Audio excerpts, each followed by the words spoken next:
there is a young man named Jayden Daniels who is playing his face off.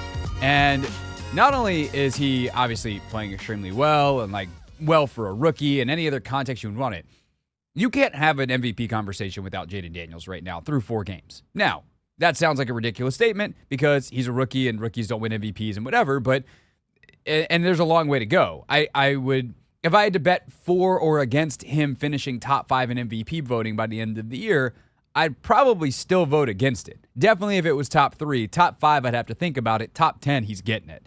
Unless things go completely sideways and or something worse happens.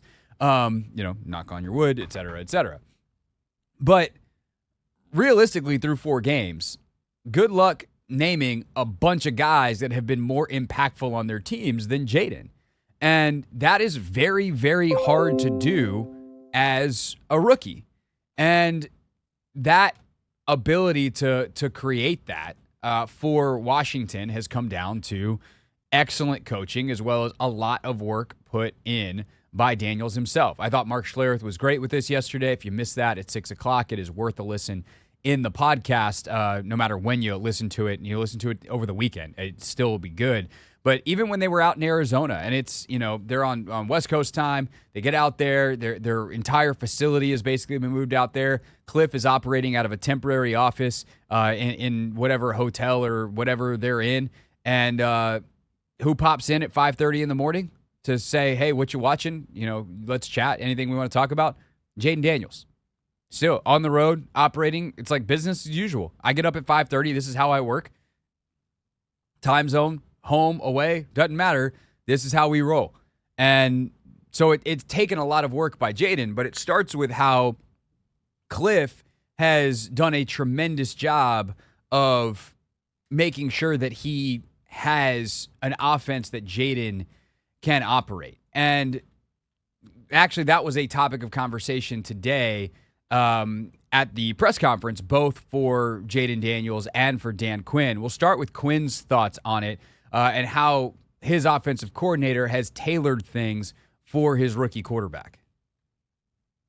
I think the first part, Nick, was probably there's an exploring that goes on. And if you go all the way back, there was, reps, what would we feature for Jayden? What would we feature for Marcus? And what routes were he most comfortable with coming in? And so we actually had some that were some of his concepts from LSU. And we started from there, and that was 100% from Kliff to say, hey, what are some ones that, coming out of bed, you want this play called, and it like the back of your hand. And so we started from there, and then as you added and you felt more comfortable, that's why the reps are so important. And so from walkthroughs and training camp reps, and then you kind of tailor it on both sides of the ball. What's good enough? What's not? What should we hold and wait for later? Some things that we would still be working on now may not be game ready, but there are still concepts that you continue to work. And then also finding the personnel for some of them is really important too. One of the things I love about that is Kliff has been known in his career, and not just in the NFL, but in college, to fade late in the season. The fact that they're still working on stuff that's in the bag now, that would seem to have a shelf life. That seems to say that, hey, there's stuff that maybe we're not ready for it now, but we anticipate needing it, so let's get it ready later on in the season. That inner drive to never stop innovating, to never be satisfied, and maybe you have to practice some patience. Maybe you have to hold tight on some stuff because you don't need it yet. You don't want to use stuff that you don't need. That way, you want to keep as much in the bag as possible in case you need it later, I guess is the better way to say that. But ultimately, the fact that they are finding stuff that he can operate at a high level. Because football, at the end of the day, is a game of execution, especially offensively. Defensively, if you can know what's coming, it makes it a lot easier to put guys in position to execute. You still have to make the tackles, play the leverages right, do all the little things. Your hand, work has to be good as a D lineman. You have to get a good push. But on offense, the plays. You have the scripted part of it. You're not doing the improv. There's some improv that happens, but you're following the script. How well do you execute the script? And so getting guys who understand exactly what they need to do and where they need to be looking and what decisions need to be made is really important at every position. Tailoring that to a young quarterback with this kind of skill set, that's how you get the offense that you've gotten. to the point that there are times it doesn't matter what the coverage is. Like, there's some quick game stuff they're doing that Jayden is so on top of and is so good with. Like, this is another special trait of his. We talk about the athleticism. We can talk about the touch down the field. His release is so quick. And his ability to get his feet set and get the ball out is so quick that there are times that you got an inside receiver, especially, whether it's a guy who's lined up at number 2, if you will, right? The tight end is, 1. You got on the outside, or sorry, the tight end is say, number 3. The middle guy is number 2, so like a slot guy, and then you have your outside guy, number 1. And if you have that number 2 guy, that slot guy, no matter where he is, or maybe number 3, that tight end or a second slot receiver, kind of an inside slot, if you got a trips formation out to one side, whatever that version is, where the guys that are closer to the ball, and they run those quick hook patterns, 5 yards sit, run 5 yards, turn around, look for football. There are times that there are defenders flying to cover those guys, and they can't get there fast enough. And if you were to draw the play against the coverage on paper, that's not open. Hey, it's cover 2. There's 5 underneath defenders. We can't complete little hook routes because everyone's going to be covered up. Not with Jayden Daniels at quarterback, because he can look at that defender and be like, I know where you're going. You can't get there fast enough. Zip. And that is special. So having that, having the RPOs, having the bubble screens, they are running the ball and running screens at a higher percentage than anyone else in the league on first down, but they're mixing those things up, and you defend those things very differently, right? You need resources outside the numbers and outside the hashes on screenplays. If you're running inside, whether it's power, gap scheme type of stuff, whether it's duo, whether it's inside zone, any of those inner run plays with Brian Robinson, you need those guys inside. So just that conflict. Yeah, okay, we know it's going to be a run or a screen. Cool. Which one is it? That's an important piece of this equation. Kliff has done a tremendous job of getting that stuff that he's comfortable with called, and then Jayden, obviously, and company executing it at a high level. And Daniels was talking or asked about this as well today, the process of building this offense in ways that he is comfortable.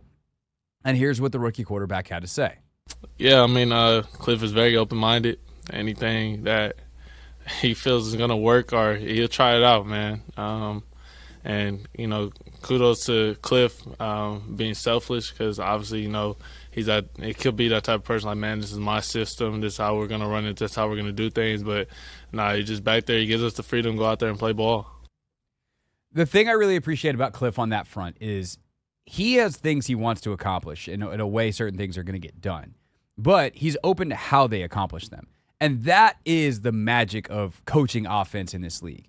And certain coaches are really good about this, and certain coaches are more stubborn than others in the how, right? Kyle Shanahan's pretty stubborn in how. And when you're Brock Purdy, you just listen to what Kyle says, and all of a sudden you're in the MVP conversation too. When you're Matt Ryan in Atlanta, you have fights about it in the meeting room, but then you go out and you wind up probably doing most of it Kyle's way, even though I think Kyle and Matt, from the stories that I've heard from that relationship, like there was some give and take. But it was different than the next year when Logan was there, and he tells the stories of being in meetings when Steve Sarkisian, the offensive coordinator, would put up a play to install for a given week, and Matt would go, I don't like that. And Sark would go, okay, and he'd take it down and they'd throw it out. Kyle would be like, no, we're going to do it this way. Or maybe like, what don't you like about it? I don't like this. Okay, well then let's adjust and move this guy here. You don't like being in gun for this, or you don't like being under center for this. Let's switch it. But we're going to the bulk of this we're going to keep because I know it works. And so I think that's the kind of conversation that Kliff has with Jayden. Hey, if I want to attack with Terry over here, what are you comfortable throwing?